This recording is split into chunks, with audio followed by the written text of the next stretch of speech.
Bonjour mes petites crèmes, j'espère que vous allez bien.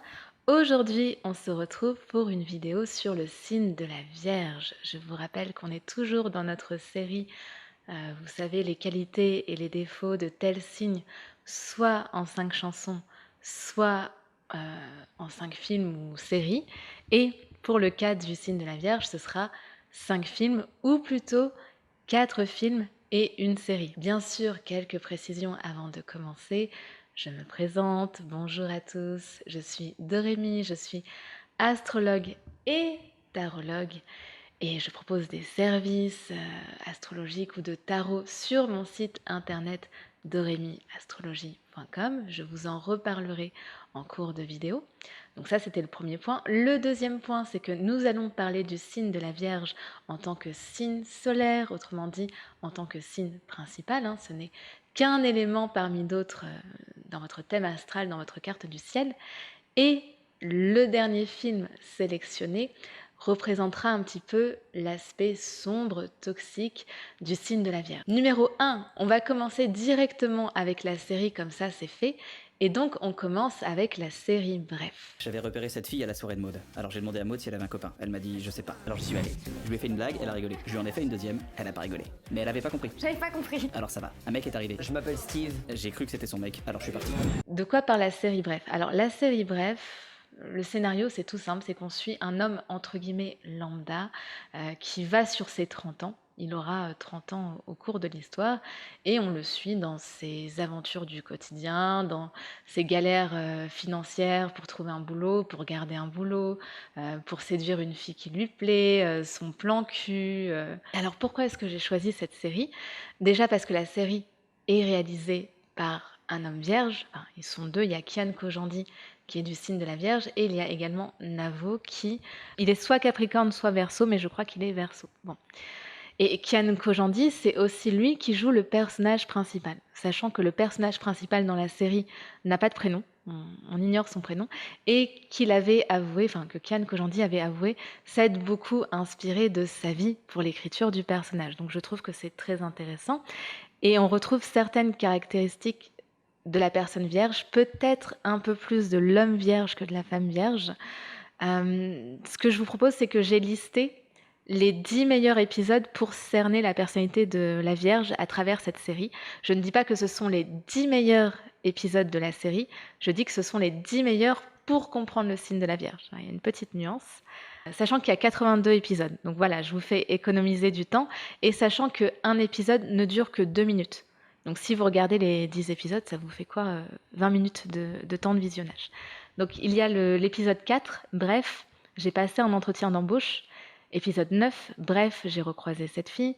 Épisode 10, j'ai un plan cul régulier. Épisode 19, mon pote s'est fait larguer.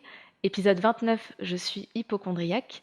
52, je suis en couple. 57, on était des gamins. Celui-là est magnifique, c'est un de mes préférés. 63, j'ai fait un choix. 74, j'ai fait une soirée déguisée partie 4. Celui-là aussi est très bien. Et enfin, le 80, j'ai fait une dépression. Et comme caractéristique de la personne vierge, on retrouve... c'est un peu délicat à dire, je vais essayer de mettre les mots, mais peut-être le côté un peu passive de la vierge, dans le sens où parfois les personnes vierges donnent l'impression d'être spectatrices de leur vie. C'est-à-dire que comme le signe de la Vierge, et on va revenir sur la mission de ce signe, vous savez que chaque signe a une mission, mais comme le signe de la Vierge, c'est un signe qui est au service de l'autre, c'est un signe de service, c'est un signe où on fait passer les autres avant soi-même, et bien parfois ils peuvent se faire un petit peu écraser parce qu'ils ne veulent pas créer de drama, parce qu'ils ne veulent pas casser l'ambiance, entre guillemets. On passe au numéro 2, qui sera du coup le premier film de cette sélection. Et le numéro 2, c'est Fight Club. Comment est-ce que tu peux te connaître si tu t'es jamais battu? Attends, je t'explique depuis le début. J'ai cherché une vie différente. Du savon. Je fabrique et je vends du savon. C'est comme ça que j'ai rencontré Tyler Durden. Insomniaque, désillusionné par sa vie personnelle et professionnelle, un jeune cadre expert en assurance mène une vie monotone et sans saveur. Face à la vacuité de son existence, son médecin lui conseille de suivre une thérapie afin de relativiser son mal-être.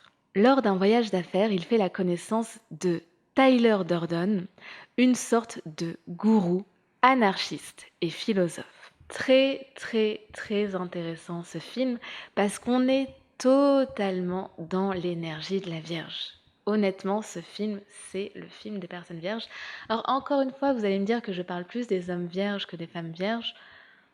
Pas forcément, parce que le personnage de Marla Singer peut aussi incarner la femme vierge qui a un côté qui a un côté vierge folle, pardon, assez prononcé. Donc j'en viens justement à la dualité de ce signe. Vous savez que on reproche souvent aux Gémeaux leur nature double, mais le signe de la Vierge est aussi un signe double, puisqu'il y a ce qu'on appelle la Vierge sage et la Vierge folle. Et je pense que l'erreur que beaucoup de gens font, les gens qui ont connaissance justement de la Vierge sage et la Vierge folle, c'est de partir du principe qu'il y a des personnes de type Vierge sage et il y a des personnes de type Vierge folle. Mais non, chaque personne vierge est à la fois une Vierge sage et à la fois une Vierge folle. Sauf que généralement, ils ont un meilleur contrôle de leur dualité que les Gémeaux.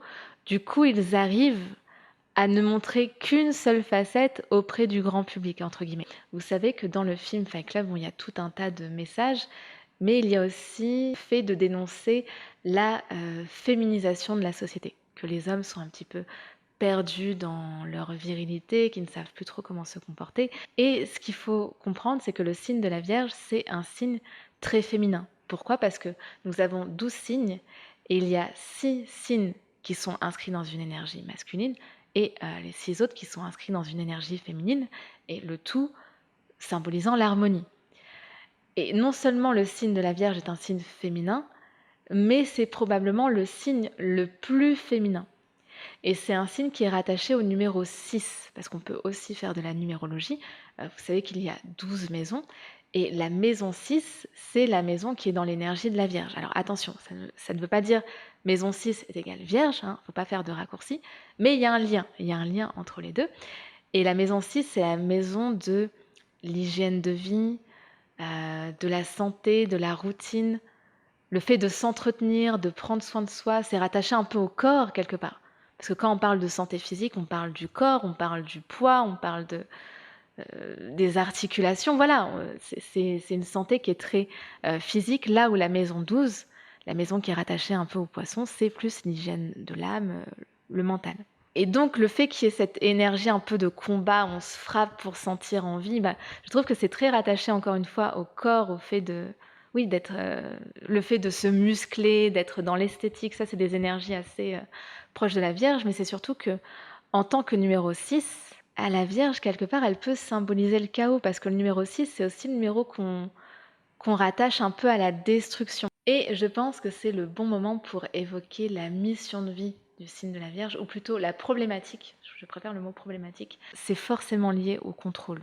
La problématique serait comment lâcher prise sans provoquer le chaos, sans tomber dans le chaos. Et dernier point que j'ai oublié d'évoquer, c'est que le film Fight Club a été réalisé par une personne vierge, puisque le réalisateur est David Fincher, et David Fincher est du signe de la Vierge. Numéro 3, Le fabuleux destin d'Amélie Poulain. Dis-moi, papa, si tu retrouvais une chose de ton enfance à laquelle tu tenais comme un trésor. Les coups de foudre, ça existe. Amélie n'est pas une jeune fille comme les autres. Son plus grand plaisir consiste à observer les gens. Amélie est décidée à faire le bien. C'est le petit résumé sur Sens Critique qui se sont pas foulés pour le résumé du film. Amélie, c'est l'histoire d'une jeune femme très créative, qui a un monde intérieur très riche, mais qui est assez timide, assez introvertie au quotidien, et qui passe son temps à vouloir, entre guillemets, réparer les autres, quitte à s'oublier elle-même. C'est-à-dire qu'elle est tellement focalisée sur le bonheur des autres qu'elle en oublie son propre bonheur. Voilà, c'est un petit peu l'histoire de Amélie Poulain. C'est un très beau film, c'est très poétique, la photographie est magnifique, et encore une fois, c'est un film réalisé par une personne vierge, puisque le film est réalisé par Jean-Pierre Jeunet. C'est encore une fois le côté je m'oublie. Après, le signe de la Vierge peut aussi avoir ses phases d'égoïsme, mais bon, généralement, on retrouve le côté, on va dire, la dualité de la personne vierge, c'est que elle encaisse, elle encaisse, elle encaisse jusqu'au jour où elle éclate. Et là, quand elle va éclater, elle va être hyper égoïste. Mais ce n'est pas sain de passer du tout au tout.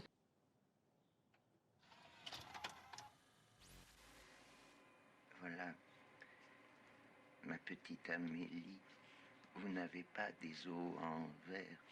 Vous pouvez vous cogner à la vie.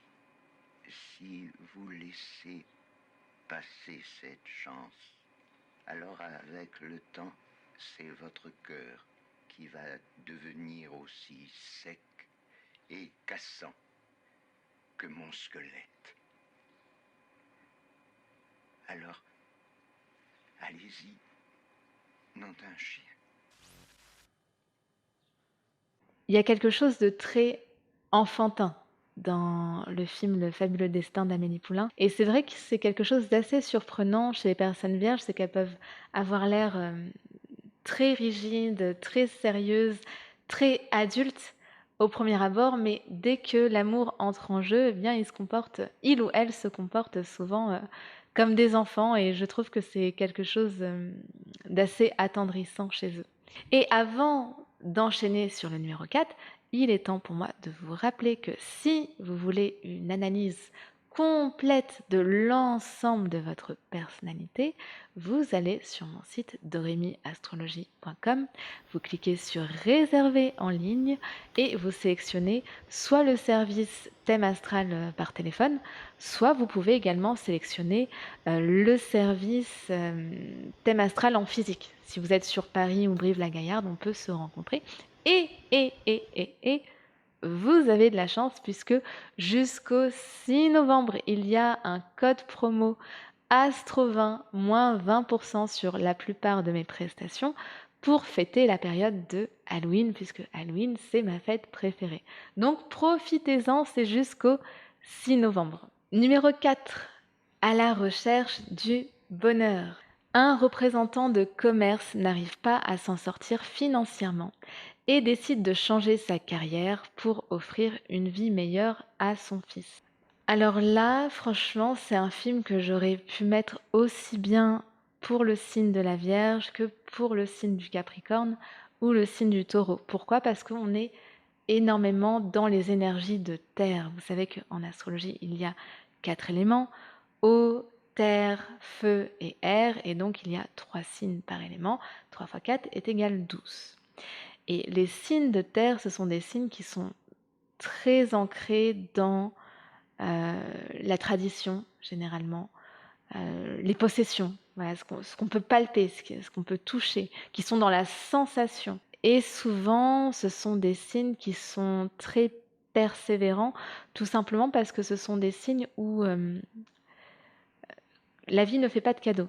Voilà, ce ne sont pas des signes chanceux. Je ne dirais pas que ce sont des signes malchanceux non plus, mais un sou est un sou, parce que l'argent est gagné au prix de nombreux efforts. Et le signe de la Vierge, c'est un signe qui va ressentir à plusieurs périodes de sa vie le fait de ne pas gagner assez par rapport à son investissement personnel, professionnel. Ouais, il y a toujours cette sensation qu'on va peut-être manquer d'argent à la fin du mois. C'est un signe qui a toujours besoin de gagner plus pour être rassuré. Numéro 5, malveillance. César est un gardien d'immeuble toujours disponible, efficace et discret. Disponible, oui, mais pour s'immiscer dans la vie des habitants jusqu'à les connaître par cœur. Discret quand il emploie ses nuits à détruire leur bonheur. Enfin, efficace quand il s'acharne jusqu'à l'obsession sur Clara, une jeune femme insouciante et heureuse. Ah là là là là là là, par où commencer? Il n'y a pas de bon ou de... J'ai l'impression d'être dans Astérix. Il n'y a pas de bonne ou de mauvaise situation. Il n'y a pas de bon ou de mauvais signe en astrologie. Chaque signe a sa part d'ombre. Mais la part d'ombre du signe de la Vierge, elle est peu connue. Il leur arrive d'avoir une curiosité un peu malsaine, dans le sens où, lorsqu'une personne les intéresse réellement, ils peuvent devenir ils peuvent avoir une sorte de trouble obsessionnel. C'est-à-dire, ils peuvent devenir obsédés par une personne à un point où les gens vierges veulent absolument tout connaître dans les moindres détails, les moindres secrets. Ils veulent pénétrer leur esprit, pénétrer l'esprit de là ou des personnes qui les obsèdent. Oui, aussi les personnes vierges, encore une fois, on en revient à Fight Club et on en revient à leur mission de vie. Et c'est vrai que le signe de la Vierge, souvent, sa quête de perfection, sa quête du rangement, de l'ordre, parce que oui, il y a des personnes vierges qui sont maniaques, etc. C'est plus une manière pour eux de gérer leur chaos intérieur, dans le sens où on dit que souvent, l'état de votre chambre symbolise l'état de votre esprit. C'est-à-dire que si votre chambre est en bazar, c'est que là-dedans, il faut faire le tri. Donc c'est un besoin de gérer son chaos intérieur, mais parfois, ils peuvent avoir du mal à supporter que les gens en face d'eux soient plus équilibrés qu'eux. C'est-à-dire que on pourrait penser que spontanément les personnes vierges aiment les gens perfectionnistes comme eux, les gens à fond dans le rangement comme eux, les gens oui, qui sont des maniaques de la propreté, de la perfection comme eux. Mais en fait non, parce que parfois ça leur renvoie, comme ils sortent de miroir, ça leur renvoie le fait qu'il y a des gens qui sont entre guillemets naturellement comme ça et que eux, en vérité, c'est juste une façade et que intérieurement c'est le bordel. C'est un peu difficile à expliquer, mais euh, chez certaines personnes vierges toxiques, mais toutes les personnes vierges ne sont pas comme ça, bien sûr, mes petites crèmes. Je n'ai pas envie de vexer les personnes vierges qui me suivent, mais elles peuvent avoir ce côté un petit peu toxique où elles vont pas supporter les gens trop joyeux, trop optimistes, trop sains et équilibrés parce que ça va, entre guillemets, les complexer par rapport à leur chaos intérieur. Donc maintenant, je vais lire 2-3